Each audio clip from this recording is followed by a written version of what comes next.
내걸고 전진하겠습니다. 그 전제로서 범죄 연대 세력 심판하겠습니다.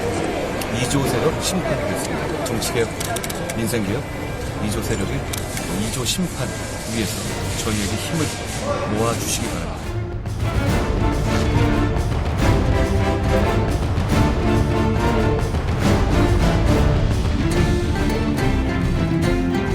나라를 망치고 국민을 배반한 윤석열 정권에게 이제 주권자가 민주공화국의 주인이 심판할 때가 됐습니다.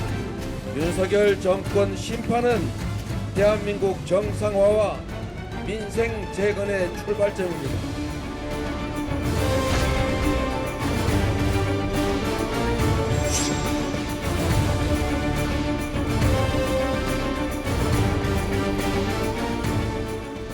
여러분 안녕하십니까. 사사건건입니다. 거야 심판을 내세운 국민의힘과 정권 심판을 내세운 더불어민주당이 오늘부터 13일 동안의 공식 선거운동을 시작했습니다. 오늘 여의도 사사건건은 윤주진 퍼블리커스 대표, 강성필 필립정치 컨설팅 대표가 함께하겠습니다. 안녕하십니까. 반갑습니다. 예, 앞서 영상에서 보신 대로 한동훈 위원장은 새벽 0시에 공식 선거운동 시작과 함께 가락시장에서 전의를 불태웠고 이재명 대표는 용산에서 출정식을 가졌네요. 자, 앞으로 남은 기간 어떤 구도로 싸울지를 좀 확실히 보여준 출발이었던 것 같아요, 윤 대표. 일단은 가락시장 같은 경우는 가장 대표적으로 국민의 민생과 직결된 또 최근에 문제가 되고 있는 여러 가지 물가 문제에 대해서 연관성이 있죠. 그런 면에서 일단은 국민의 삶을 보듬고 경제를 살리겠다. 이러한 이제 메시지를 주면서 동시에 서울에서 시작을 했다는 것을 좀 의미가 있다고 볼 수 있고요. 또 그러면서 동시에 어쨌든 지금 야당이 상당히 좀 우세하다라고 하는 판세 분석에서 혹시나 이렇게 백석이라고 하는 정말 이 정권을 지탱할 수 있는 마지노선까지 무너질 수도 있다라는 엄청난 위기감이 지금 현재 보수 진영에게 감돌고 있는 상황에서 보수 진영의 결집 또 야당의 독주를 막아달라는 그러한 호소의 차원에서 좀 첫 시작을 하지 않았나 이렇게 보고 있습니다. 예, 강 대표는 어떻게 보셨습니까? 두 대표의 출발. 그러니까 서울에서 그 시간에 한밤중에 사람이 붐비는 곳을 찾기가 쉽지는 않아요. 그렇기 때문에 가락시장을 찾은 것 같고요. 또 그 가락시장의 근처에 있는 송파 병 같은 경우는 또 저희 민주당과의 격전지기 때문에 또 힘을 실어주려고 했던 의미가 있었던 것 같습니다. 저희 민주당 같은 경우는 어쨌든 용산역, 쉽게 말해서 용산의 대통령 집무실과 1.3km 아주 가까운 거리죠. 여기에서 정권 심판의 기치를 세운 거죠.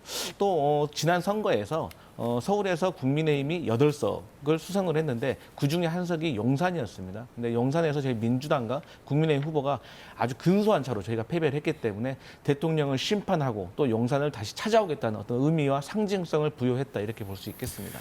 예, 윤주진 대표. 예. 정말 한동훈 위원장은 이재명 조국 대표를 뜻하는 2조 심판이 곧 민생이다 이런 얘기를 했어요. 그러니까 예. 정부 여당 입장에서는 민생 이슈로 승부를 걸어야 되는데 예. 이 민생하고 심판을 연계했단 말이죠. 어떤 전략이 읽힙니까? 지금 현재 이런 상황에서 만약에 이재명 대표가 이끄는 더불어민주당 또 조국 대표가 이끄는 조국혁신당이 다수당을 차지하게 됨으로써 국회를 주도하게 되면 사실상 윤석열 정부가 정권 교체 이후에 하려고 했던 여러 개혁 과제라든지 국정 과제를 실현할 수가 없게 됩니다. 그렇게 됐을 경우에 사실은 이 국회가 다시 예전에 어떤 탄핵 정국과 같은 그런 모습으로 가면서 계속 공전을 거듭하고 그런 과정에서 민생 과제가 좀 소홀해질 수 있다. 즉 2조 연대가 이끄는 어떤 투쟁의 정치 또 저항의 정치 이러한 것이 과연 국민의 삶을 더 나아지게 하는 데 도움이 될 것이냐 이러한 질문을 던지면서 어느 정도의 의석을 그래도 국민의힘에게 허락해 줘야만 민생 문제도 해결할 수 있다. 이러한 지금 메시지를 던지는 것 같습니다. 예, 한동훈 위원장의 메시지 분석해 주셨는데 자, 이재명 대표의 메시지는 어떤지 정권 심판이 민생의 출발점이라고 했어요. 그래도 심판을 민생하고 연계한 건 같거든요. 맞습니다. 저희 야당으로서는 지금 전국을 봤을 때 경제 지표라든지 실물 경제라든지 외교 그 어느 것 하나를 보아도 제대로 돌아가고 있는 게 없다라고 판단을 하고 있어요. 그리고 사실 야당의 역할이 뭐겠습니까? 정부 여당이 제대로 못할 때 지적하고 또 제대로 된 국정 운영을 할 수 있도록 견제를 하는 거 아니겠습니까? 그런데 지금 국민의힘 같은 경우는 보통의 선거 프레임을 봤을 때 국정 운영을 잘하겠다. 그리고 어떤 본인들의 집행력, 실행력을 가지고 어떤 지역 현안이라든지 큰 국정 현안을 해결하겠다라고 캠페인을 하는 게 일반적인데 뜬금없이 야당을 심판하겠다라고 하는 것은 정말 야당이 보기에는 지금 국민의힘이 수세에 몰려서 어떤 자충수를 두고 있구나라고 해석을 하고 있다는 겁니다. 예, 여야 대표의 메시지 전반적인 흐름에 대해서 좀 짚어주셨고요. 자, 오늘 그 유세차 타고 마이크 들고 선거 운동할 수 있게 된 첫날입니다. 여야 대표는 빡빡한 유세 일정 지금도 소화 중입니다. 이들의 얘기를 좀 더 들어보죠. 범죄자들이 선량한 시민들을 지배하는 것을 막는 겁니다. 그게 바로 범죄자 연대에 대한 심판이고 2조 심판입니다. 지금 이재명 대표나 조국 대표 같은 사람들은 순전히 자기 징징거리기 위해서 정치합니다. 자기가 감옥 가기 싫고 자기 주변에 있는 사람들이 피해받는 것에 대해 복수하기 위해서 사적인 복수를 위해서 정치합니다. 그게 정치입니까? 경제는 폭망했고 민생은 파탄에 한반도 평화는 위기를 맞았습니다. 세계에 자랑하던 모범적인 민주국가의 위상도 이제 독재화의 길로 가고 있다는 국제적 평가로 국제적 망신살이 시작됐습니다. 윤석열 정부는 여러분이 체감하시는 것처럼 이 나라 민주주의를 후퇴시키고 우리들의 삶을 파괴했습니다. 이제 책임을 물어야 할 때 아니겠습니까? 예, 먼저 범죄자들이 선량한 시민들을 지배하는 걸 막아야 된다. 윤주진 대표께 먼저 여쭤보죠. 예. 이 한동훈 위원장 발언인데 2조 심판론을 좀 더 들어가 보면 결국에는 이 사법 리스크가 있는 이 두 사람 이 사적 복수를 위해서 정치를 한다 이런 논리인데 정치할 정당성이 없다 뭐 이런 얘기잖아요. 사실 그렇습니다. 이재명 대표도 그렇고 조국 대표도 그렇고 현재 이제 수사와 재판을 받고 있고요. 조국 대표 같은 경우는 대법원 이제 재판만 남아 있기 때문에 사실 당선이 되더라도 당선 무효형을 받게 될 가능성이 상당히 농후합니다. 그런 상황에서 이제 이재명 대표와 조국 대표가 본인의 사법 리스크를 방탄하기 위해서 이렇게 선거를 나왔고 또 창당도 하고 당선이 되려고 한다. 이러한 점을 부각시키는 것은 지금 현재 야당이 정권 심판론을 상당히 무겁게 지금 던지고 있는 상황인데 이런 가운데 지금 보수 유권자들이 조금 위축되어 있다라는 좀 감이 있는 것 같아요. 즉 보수 유권자들이 이 정권 심판론의 기세에 눌려서 혹여나 투표를 포기한다든지 이번 선거는 좀 어려울 것 같아라고 하는 그러한 포기의 어떤 성향을 보일 수도 있는데 이럴 때일수록 오히려 우리가 기존에 지난 정권 교체를 상기하면서 2조 연대가 갖고 있는 이 어떤 부당성 이러한 것들을 부각함으로써 이런 겁니다. 그들에게 이 나라를 맡길 수 있겠느냐라고 하는 아주 근본적인 질문을 던지면서 그 유권자들을 투표장으로 끌어내는 지금 현재 그런 전략을 구사하고 있습니다. 한동훈 위원장이 총선에서 지면 윤석열 정부가 뭐 뜻한 바를 제대로 펼쳐보지도 못하고 끝나게 된다 이런 얘기까지 하지 않았습니까? 좀 위기감을 좀 담은 메시지라고 봐야 되겠군요. 사실 정권 교체만 이루어졌을 뿐이지 지난 2년의 임기를 살펴보면 윤석열 정부가 정말 하고 싶었던 여러 가지 개혁 과제라든지 국정 과제를 제대로 실현하지 못했던 가장 근본적인 이유가 바로 180석 야당이 주도하는 의회의 어떤 교착 상태였습니다. 사실은 개혁이라고 하는 것은 입법이 상당히 그 중요한 부분을 차지하고 있는데 계속해서 그 시행령이라든지 정부의 시책에만 의존하는 그러한 정책을 해왔는데 반드시 이제 여당이 어느 정도 의석수를 가져야만 제대로 된 정책을 실현해서 성과를 보여줄 수 있다. 이러한 점을 이제 국민들에게 전달하고 있는 것이죠. 예, 한동훈 위원장의 메시지를 좀 더 분석해 주셨고요. 자, 강성필 대표. 이 독재화의 길로 가고 있다는 이재명 대표의 발언. 윤석열 정권이 독재를 하고 있다. 그래서 심판해야 한다. 뭐 그런 논리 아니겠습니까? 대통령의 불통 이미지를 극대화하겠다. 이런 전략으로 봐야 될까요? 맞습니다. 저희 이재명 대표와 민주당뿐만 아니라 국민의 대다수가 대통령의 고집 불통 이미지에 대해서 안 좋게 평가를 하고 있죠. 그렇기 때문에 지난 2년 동안 대통령의 부정 여론이 큰 거 아니겠습니까? 그래서 이 대통령의 부정 이미지만 가지고는 총선을 칠 수가 없다. 그래서 한동훈 비대위원장이 급하게 등장을 했죠. 그래서 한동훈 비대위원장이 3개월 동안 했던 것이 무엇이냐? 한동훈과 이재명의 프레임을 만들기 위해서 계속해서 범죄자, 86 청산, 어떤 종부 프레임을 외쳐왔던 겁니다. 근데 결국에는 이러한 것들을 국민들이 공감을 하지가 못했던 거예요. 그리고 대통령의 어떤 고집 불통의 이미지가 한동안 민주당의 공천 파동으로 인해서 잦아드는 듯 했습니다. 그런데 공천이 끝나자마자 국민의힘에서 막말이 나오고 또 대통령발 어떤 이종섭 주 호주 대사의 논란, 그리고 황상무 수석에 대한 논란, 그리고 의대 증원 문제까지 겹치면서 대통령의 고집 불통이 다시 일각에서 다시 분리 난 겁니다. 그렇기 때문에 이런 것들을 이제 와서 한동훈 비대위원장으로서 막으려고 했지만 사실 지난 2년 동안 하루 이틀 사이에 만들어진 불통 이미지가 아니기 때문에 이제 와서 남은 2주 동안 그 불통의 이미지를 종식시키는 건 매우 어려운 일이다. 그렇게 해석하고 있습니다. 예, 이재명 대표 메시지 전략까지 읽어주셨는데 자, 그런데요. 이 범죄자, 독재 이런 단어로 지금 맞서고 있는 선거, 이전에도 이런 선거가 있었나 하는 생각이 들 정도인데 이번 총선은 그 어느 선거보다 그래서 좀 혐오 대 혐오 구도로 가는 거 아니냐, 좀 우려 섞인 평가도 나오고 있거든요. 윤 대표 어떻게 보세요? 사실 그 태생이 결국은 지난 대선으로 거슬러 올라갈 수밖에 없는 것 같습니다. 대장동 게이트 이러한 여러 가지 범죄 혐의에 휩싸였던 후보가 이제 야당의 대선 후보로 됐고 또 그거의 문제에 있어서 어떻게 보면 이제 검찰 출신의 대통령이 정권을 잡았는데 그 후로도 사실은 여당에서는 야당 대표를 좀 인정하지 않으려고 했던 모습을 보였고 또 야당에서는 어떻게 보면 좀 대선에 불복하는 듯한 모습을 보였죠. 이러한 이 강대강 대치가 2년 동안 유지가 됐는데 이것이 이제 다시 한동훈 비대위원장은 어떻게 보면 이제 윤석열 정부에서 법무부 장관을 지냈던 그러한 인물이 여당의 비상대책위원장이 됨으로써 그 구도가 지금 이어지는 것이죠. 근데 저는 이것이 이번 총선 결과를 통해서 어느 정도는 매듭이 지어질 거라고 보는 게 국민들이 내린 판단에 따라서 용산이든 여당이든 야당이든 결국은 그 결과값에 맞춰서 승복을 해야 될 것으로 저는 봅니다. 어떻게 보면 대선의 연장전으로 볼 수가 있는데 이번 총선으로 국민들이 정리를 해주실 거다 이렇게 보시는 거군요. 그럴 거로 보고 있습니다. 자, 그런데 뭐 한쪽에서는 이제 선거에서 이기면 탄핵하겠다 이렇게 나오고 있고 다른 한편에서는 범죄자 연대들이다 뭐 이렇게 지금 맞서고 있는 상황이잖아요. 뭐 강대강 대치 좋아요. 정치가 뭐 이렇게 어쨌든 뭐 여야가 싸우는 뭐 그런 거 아니겠습니까? 그런데 이제 정치가 이런 식으로 가면 민주주의가 작동될 것이냐 이렇게 우려하는 분들도 많이 계시거든요. 제가 자주 들었던 말씀인데 그래서 선거가 자꾸 상대방을 공격하고 악마화시키는 이 네거티브로만 가서는 선거가 끝나고 나서 국민들이 얻는 게 없다는 거예요. 그래서 여당이 책임지고 어떤 정책 이슈를 꺼내가지고 이 정책이 정말 실현될 수 있는 것인지 국민에게 유익한 것인지에 대해서 야당과 선거를 앞두고 국민께 평가를 받는 것이 선거의 긍정적인 면인 건데 야당이 공공연히 탄핵을 외친다면요. 그런데 지금 한 번도 이재명 대표는 탄핵을 꺼낸 적이 없습니다.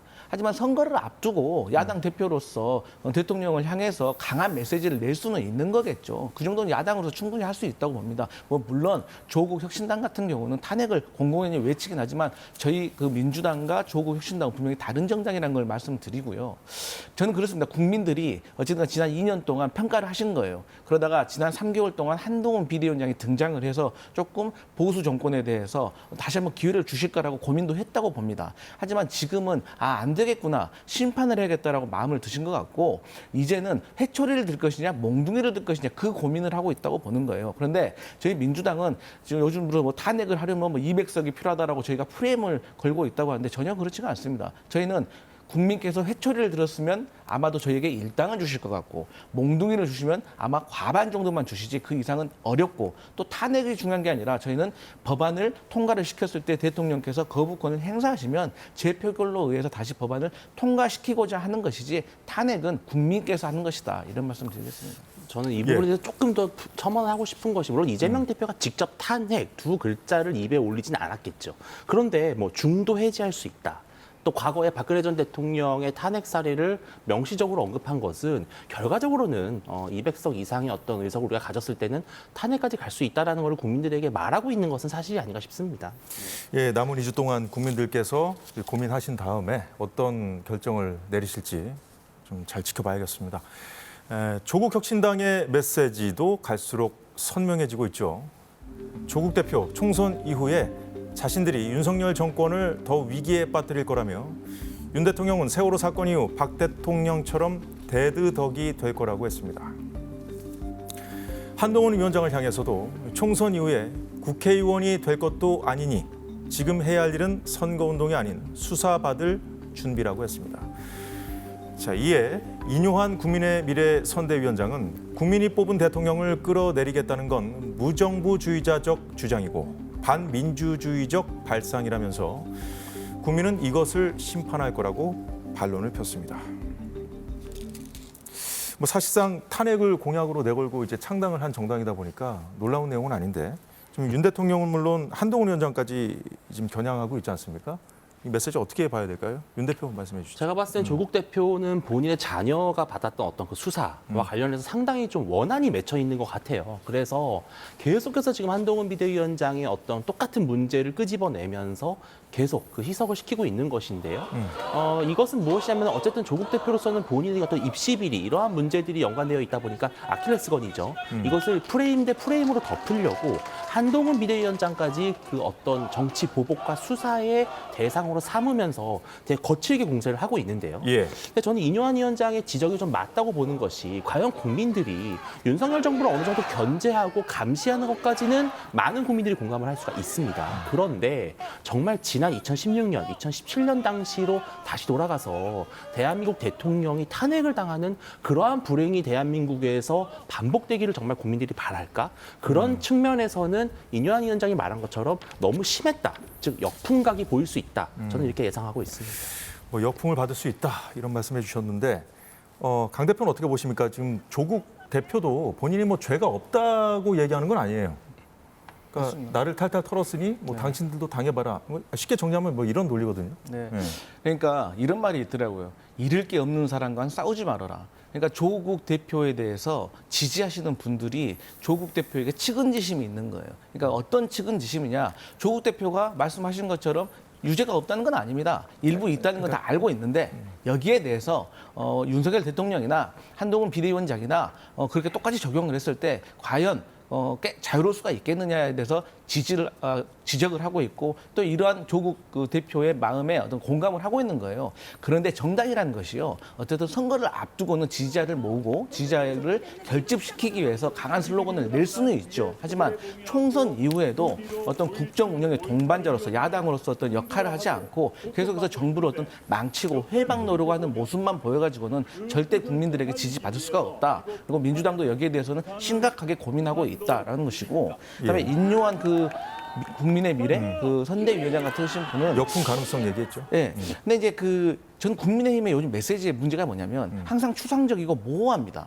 그러니까 뭔가가 꿰뚫는 듯한 객관적인 근거라든지 공감을 받을 수 있는 그 무언가가 있어야 되는데 항상 무정부주의자, 뭐 반정부주의자 이런 것들은 상당히 국민들이 느끼기에는 혼란스럽고 뭔가 명쾌해 보지가 않아서 공감받기가 조금 어려운 측면이 있다 이렇게 보고 있습니다. 이뇨한 위원장의 메시지까지 좀 봐주셨는데, 자, 윤 대표. 예. 그런데 이제 그 조국 대표가 한 말 중에 한 위원장을 향해서 국회의원이 될 것도 아니니까 수사받을 준비나 해라. 예. 이건 듣기에 따라서는 국회의원직이라는 것이 방탄이냐? 뭐 이런 반론도 들을 법하거든요. 어떻게 보세요? 사실은 본인의 어떤 이번 창당이라든지 또 국회의원 출마의 그 맥락과 배경을 암시적으로 보인 게 아닌가 생각도 들 정도예요. 왜냐하면 이재명 대표가 지난번 재보궐선거 당시에서 개항을에 출마를 했고 또 이번에 조국 대표는 거의 사실상의 셀프 공천이나 다름없는 기호 2번을 받았습니다. 비례대표 2번을 받았죠.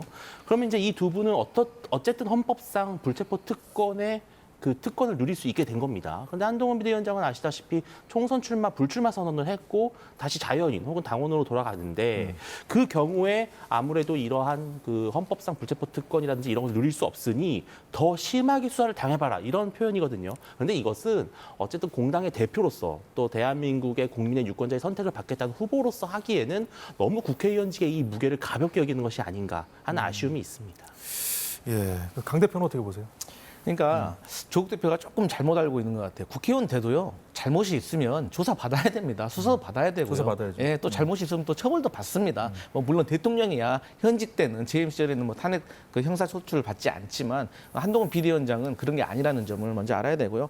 아마도 이제 조국 대표 같은 경우는 어쨌든 윤석열 정부와 한동훈 비대위원장의 어떤 개인적인 어떤 그 의혹, 논란 이런 거에 대해서 철저하게 규명을 해서 본인이 당한 것처럼 당신도 당해봐라. 그리고 그래야 대한민국이 공정한 사회가 되는 거 아니라는 슬로건을 외치는 건데 이런 메시지가 이제 언제까지 통할지는 좀 지켜봐야 될 일이다 이렇게 보고 있습니다. 예. 이재명 대표, 조국 대표의 사법 리스크는 총선 이후에 현실화될 가능성이 큽니다. 특히 조국 대표의 경우 당원만 14만여 명이고 비례대표 의원도 10명 이상 생긴다며 최악의 결과가 나오더라도 그들이 자신의 뒤를 이어서 윤석열 정권 종식을 위해서 온 힘을 다할 거라고 했습니다. 자, 윤 대표, 예. 선거 결과와 상관없이요. 예. 사법 절차가 진행되지 않겠습니까? 선거 그렇습니다. 총선 이후에. 물론 어느 당이 이기냐에 따라서 조금 분위기, 상황 네. 흘러가는 조금 다를 수 있겠습니다만은 예.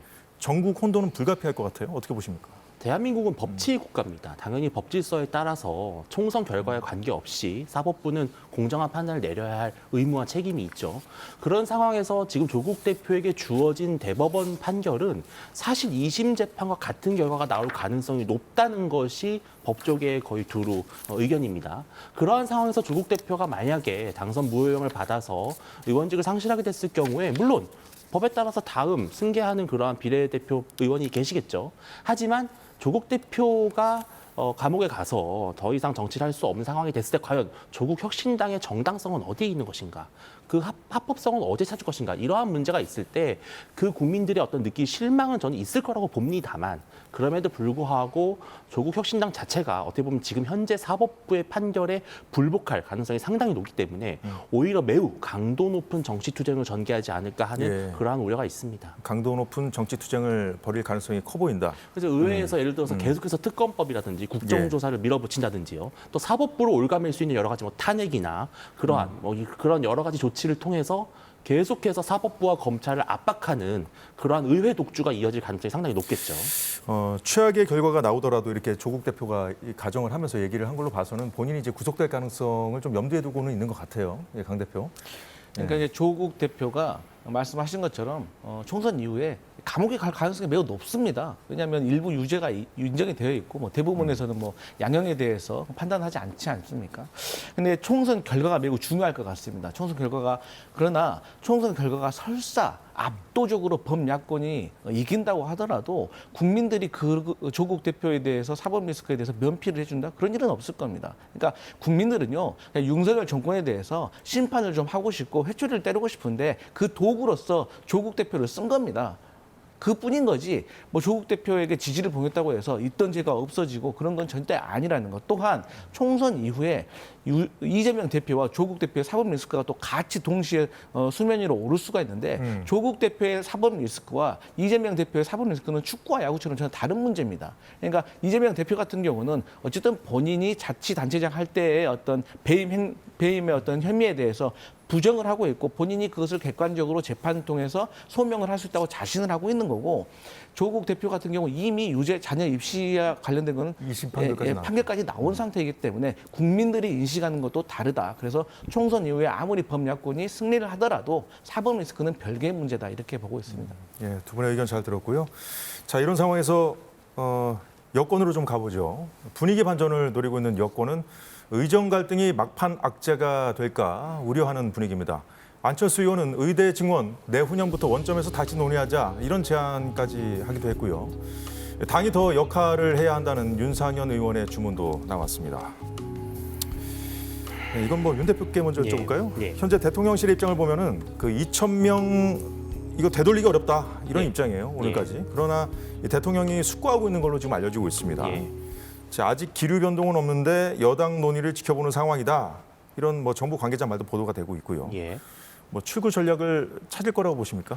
겉으로 봤을 때는 지금 대통령실, 정부와 또 의사 측의 강대강 대치가 매우 견고해 보이죠. 즉 양측이 모두 양보를 하지 않을 것처럼 보입니다. 그것은 왜 그러냐면 어쨌든 계속해서 협상의 지렛대를 높이고 조금이나마 양측이 유리한 협상의 범위를 만들기 위해서 메시지를 그렇게 좀 강하게 내는 것이겠죠. 그러나 사실 정부도 그렇고요. 또 의사들도 그렇고 예. 이 2,000명이라고 하는 숫자에 너무 얽매일 필요가 사실은 없습니다. 왜냐하면은 이렇게 정말 20년 만에 의사의 숫자를 최초로 늘린다는 거에 상당한 의미와 상징성이 있는 것이고 또 국민들은 거기에서 찬성을 하는 것이지 2,000명이냐, 2,001명이냐, 2,002명이냐 이게 중요한 건 아니잖아요. 너무 강대강으로 지금 흘러왔기 때문에 정부 입장에서도 조금 좀 후퇴하기가 좀 어려운 거 아니냐? 이 정치력이 좀 필요한 상황이라고 봐야 될까요? 저는 물밑에서는 의사 측과 어쨌든 어떤 부분에서 어떻게 대화를 시작할 것인지는 저는 분명히 대화가 되고 있을 거라고 보고요. 그런 가운데에서 한동훈 비대위원장이 일단은 중재자의 역할을 나섰고 또 여권에서 계속해서 2,000명 숫자에 얽매일 필요 없다. 그것이 중요한 것은 본질은 아니다라고 예. 하는 입장을 내기 때문에 용산이 당의 의견을 수용하는 모양새로 하면서 얼마든지 다시 새롭게 논의를 할 수 있는 가능성이 전 열려 있다고 봅니다. 지금 의협 쪽에서 이런 얘기도 제안도 나왔다고 해요. 윤 대통령이 전공의 대표하고 좀 직접 만나야 된다. 예. 근데 다만 물론 뭐 그 실무진 차원에서 아니면 뭐 장관이라든지 이런 차원에서 좀 뭔가 만남이 있어야 그 다음에 만나는 거 아니겠어요, 대통령은?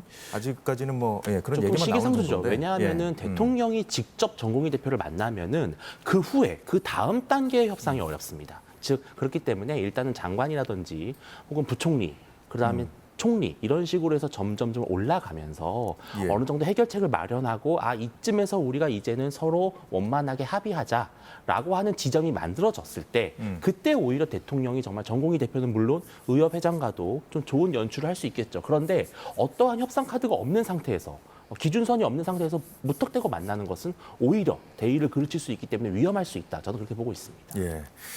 사실 한동훈 위원장이 중재자로 나오면서 뭔가 좀 중재안이 바로 다음 날이라든가 뭐 다다음 날이라든가 좀 나오기를 아마 많은 분들이 기대를 했을 것 같아요. 그런 뭐 분석도 있습니다. 근데 지금 상황이 좀 이렇게 좀 공전하고 있지 않습니까? 일단 겉으로 보이기는요. 근데 다만 이제 기류 자체는 조금 바뀌고 있는 것 같아요. 그러니까 23일 토요일이죠. 한동훈 비대위원장이 일정이 없었습니다.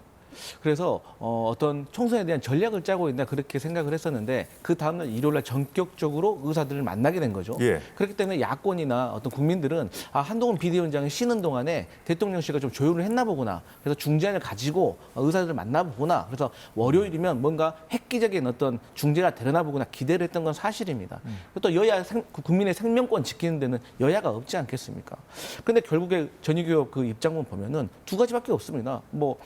결국 총리와 함께 협의체를 만든다. 그리고 면허 정지만 조금 유예된다. 변한 게 없는 거예요. 그래서 결국 본질적인 거는 2,000명이라는 숫자거든요. 정수 조정 얘기는 지금 해야 된다고 여당 내에서는 계속 나오고 있어요. 맞습니다. 그러니까 여당도 이제 한계치에 찬 거예요. 선거를 앞두고 있기 때문에. 그러니까 대통령으로서는 처음에 이런 의사들에 대한 부정적인 여론에 힘입어서 강경한 모습이 호재로 작용을 했었죠. 3월 초까지는. 근데 장기화되고 환자들이 불편함을 겪으면서 이게 점점 대통령의 고집불통이 다시 부각되는 거예요. 그래서 이러한 것들을 해결을 해야 되는데 그러기 위해서 이제 할 수 있는 역할을 할 수 있는 사람은 한동훈 비대위원장밖에 없는데 한동훈 비대위원장까지 나섰음에도 불구하고 진전이 없는 거예요. 그러니까 이제 말씀하신 것처럼 대통령이 나서야 된다고 하는데 우리 윤주진 대표 말씀하셨지만 대통령까지 만약에 협의가 안 돼버리면 정말 테러가 없는 거거든요. 의사협회도 지금 너무 완강하지 않나요? 그렇죠. 근데 이런 것 같습니다. 어쨌든 정부 여당으로서는 국민의 생명권을 가지고 있기 때문에 강한 어떤 강대강의 어떤 자세보다는 유연하게 설득을 하려는 모습을 보이고 또 의협으로도 또 테러를 열어줘야지 강한 모습만 보여줘서는 국민께 고집불통의 모습만 부각될 뿐이다. 그래서 이제는 이게 해결이 되어도 여당한테는 제로. 악재가 안 되면 다행이다. 이런 수준에 이르렀다고 보고 있습니다. 자, 그러면 이제 간단하게 두 분께 좀 여쭤볼 텐데 어느 정도 내용이 돼야 협상안이 나와야 이게 출구 전략이 될 수 있다고 보십니까? 저는 개인적으로 과거에 문재인 정부 당시에 이 공론화위원회라고 하는 아주 좋은 모델이 있다고 생각을 합니다. 즉 총선이 지금 얼마 남지 않았거든요. 총선이 지나고 나면은 어차피 22대 국회가 새로 개원을 합니다. 그런 가운데 저는 윤석열 정부가 다시 원점에서 다시 논의하자. 그리고 협의체를 구성해서 우리가 한번 격의 없이 한번 토론해보자라는 식으로 이 노선을 획기적으로 트는 것이 오히려 좋지 않을까. 그럼 그거에 의사협체에서는 환영을 하면서 일단은 현장으로 돌아오는 그러한 모습이 가장 이상적이지 않을까 싶습니다. 강성 지지층의 반발을 좀 피하면서 할 수 있는 방법이라고 생각하십니까, 그거를? 근데 지금 현재 이런 상황에서 장기화되는 것은 어쨌든 정부 여당에도 도움이 안 된다는 것이 이 정부를 지지하는 분들에게도 공감대가 있거든요. 그래서 일단은 다음에 같이 논의해보자. 이것이 이제 좀 지금 여당의 의원들이 주장하고 있는 바들이죠. 예. 그래서 저는 새롭게 시작하자라는 쪽이 좀 맞을 것 같습니다. 강 대표가 생각하시는 구체적인 숫자를 거론하기는 그렇지만 어쨌든 그 정부에서 대통령실에서 저는 2,000이라는 숫자를 고집하지 않으면 저는 충분히 극적으로 타결될 여지가 크다고 봅니다. 그 이전에 어떤 정부도 하지 못했던 것이기 때문에 네. 어느 정도 협상하는 정부가 만족하는 100% 만족하는 그 결과가 아니더라도 어느 정도 중재해서 좀 가는 모양새를 보여준다면 아마 좀 여당 입장에서 좀 타겟이 또 될 하나 수 있지 국민들이 않을까요? 많이 지지할 것으로 보이는 것은 점진적 확대입니다. 즉 너무 처음부터 2,000명이 아니라 매년마다 조금씩 늘려가면서 현장의 혼란을 줄이는 방향으로 가자. 이러한 새로운 해결책을 제시할 수도 있을 것으로 보입니다. 예. 그런데 지금 여당 내에서는 의정 갈등 문제뿐 아니라 다른 용산발 리스크에 대한 불만도 이어지고 있습니다. 이수정 후보의 경우 이종섭 호주 대사 문제에 대해서 이 대사가 억울한 부분이 있어도 사퇴하는 것이 바람직하다는 의견을 내놨고요. 권영진 후보의 경우에는 이 대파 논쟁과 관련해서 뭐 논쟁이 뭐 이렇다 저렇다 이런 얘기가 아니고 대통령 주변 참모들에게 좀 책임이 있다 이런 책임론을 제기하기도 했습니다. 자, 이거는 뭐 윤 대표께 먼저 여쭤보죠. 예. 뭐 권영진 후보 같은 경우에는 뭐 수도권이 아닌데 뭐 예. 이런 얘기가 나왔어요. 예. 어쨌든 지금 야권에 그 대해서 좀 심판론으로 이제 맞서고 있는 상황 아니겠습니까? 좀 예. 이런 걸 좀 털어야 좀 이런 것들이 좀 더 이렇게 좀 물꼬를 틀 수 있다 이렇게 보고 있는 걸까요? 일단은 뭐 대파 논쟁 같은 경우는 지금 계속해서 대통령실 입장에서는 해명을 내놓고 있지만 예. 사실 국민들 입장에서 정말 듣고 싶어하는 목소리는 잘못했다 잘했다보다도 어쨌든 이 논란 자체에 대해서 송구스러움을 표시하는 것이 국민들이 원하는 목소리 같아요. 예. 그런 점에서 당연히 여당 후보로서는 상당히 선거에 부담을 느끼기 때문에 좀 전향적인 입장을 원하는 것이고 이종섭 대사 문제. 이종섭 대사 문제 같은 경우는 지금 현지 호주 대사를 유지하고 있지 않습니까? 예. 지금 계속 국내 일정을 하고 있는데 지금 당장에는 뭐 수사를 받지 않기 때문에 그렇지만 앞으로 뭐 일주일, 2주일 점점 시간이 길어질수록 호주에 있지 않은 호주 대사라는 이 어색함이 있지 않습니까? 그렇기 때문에 거취를 결정하는 것이 더 추가적인 논란을 차단할 수 있다. 예. 사실 그 이종섭 대사 문제는 자, 강 대표 지금 시간이 조금 지나니까 조금 뭐 언론에서 좀 기사는 덜 나오고 있는데 이게 뭐 언제든 다시 또 나올 수 있는 문제 아니겠어요? 어떻게 그러니까 보세요? 지금 황상무, 그 이종섭, 대파, 그러니까 그중에 진행되고 있는 것도 있지만 이미 국민의 정서에는 다 반영이 돼서 끝난 논쟁입니다. 이제 와서 이종섭 주 호주 대사가 자진 사퇴를 한다고 해서 여론이 좋아지지는 않습니다. 그냥 이대로 이제 안 좋은 이미지로 고집불통의 이미지로 가는 겁니다. 그리고 의대 증원 같은 경우도 그래서 제가 아까 전에 말씀드렸듯이 더 이상 뭐 해결된다고 해서 호재가 아니라 악재가 안 되면 다행이라고 말씀드린 거고 지금 여당 내부에서 대통령 참모에 대해서 지금 그 비난을 하고 있잖아요. 이것은 대통령에게 하는 말입니다. 애둘러서 대통령 참모로 저는 돌려서 하는 말이고 우리가 보통 이런 말 많이 하잖아요. 그러니까 진보지에서 민주당에 대해서 쓴소리를 하면 국민의힘의 목소리에는 조금 귀를 막더라도 들어야 된다, 고민해야 된다. 마찬가지입니다. 지금 보수지에서도 사설을 통해서 지금 국민의힘과 대통령실에 대해서 비난을 하고 지적을 하고 있어요. 근데 근본적인 네 글자는 고집불통인 거거든요. 그래서 이것은 대통령께서 좀 해결할 수밖에 없는 문제로 가고 있다 이렇게 보고 있습니다. 예, 거대 양당의 상황 살펴봤고요. 자, 삼지대 얘기 관련된 건데 국민의힘하고도 좀 연관이 있습니다. 삼지대 개혁신당하고 국민의힘 그 후보 간의 어떤 단일화를 요구하는 목소리가 살며시 고개를 들고 있습니다. 불을 붙인 건 양향자 후보였습니다. 범보수 후보 간의 경선을 제안해서 단일화 가능성을 언급한 것인데요. 양당 지도부는 그런 거 없다, 단일화 논의 없다 이렇게 선을 긋고 있습니다만 일부 지역구에서 단일화 시나리오가 거론되고 있습니다. 한번 볼까요, 화면을? 예, 몇 군데서 지금 나오고 있는데, 예. 경기도 화성을 그리고 화성정, 용인갑, 뭐 남양주갑 이런 곳에서 지금 얘기가 나오고 있어요. 경기 화성을 보고 있죠. 국민의힘에서는 한정민 후보가 지금 추격한 상황이고 개혁신당 이준석 대표가 지금 경쟁을 하고 있는 상황인데 공영훈 그 후보에게 좀 밀리고 있는 상황이죠. 각종 여론조사에서. 다음 볼까요? 경기 화성정, 국민의힘에서는 유경준 후보 그리고 개혁신당의 이원욱 후보 이렇게 지금 경쟁을 펼치고 있고요. 예. 경기 용인갑입니다. 이원모 후보가 여기 있죠. 양향자 후보가 이제 먼저 경성을 한번 해보는 거 어떠냐 이렇게 제안을 던진 상황입니다. 경기 남양주 갑에서도 윤학준 후보, 조홍천 후보 간의 단일화 시나리오가 거론되고 있는 상황입니다. 간단히 좀 의견을 좀 말씀해 주시죠. 강 대표부터 하시겠습니까? 네. 저는 결론부터 말씀드리면 단일화는 안 될 겁니다. 왜냐하면 단일화를 하기 위해서는 첫 번째 조건이 승률입니다. 단일화를 했을 때 과연 민주당을 이길 수가 있느냐 없느냐가 관건 아니겠습니까? 근데 지금 상황으로 봤을 때는 민주당을 이기기가 어렵습니다.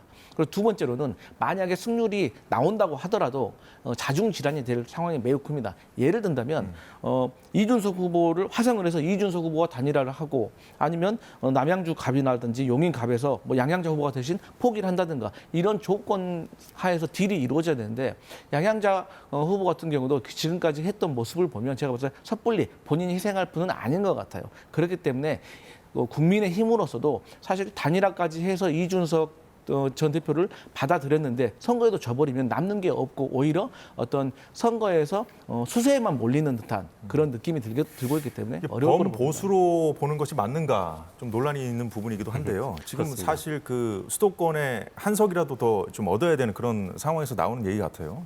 이준석 대표야 뭐 전 국민의힘 대표였기 때문에 뭐 범보수의 뭐 범위에 들 수는 있겠죠.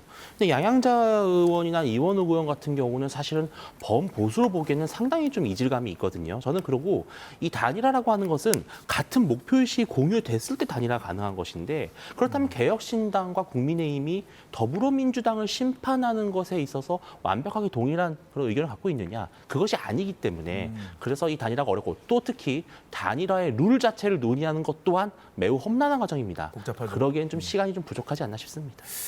예, 도움 말씀 여기까지 듣겠습니다. 윤주진, 강성필 정치 컨설턴트였습니다. 수고 많으셨습니다. 네.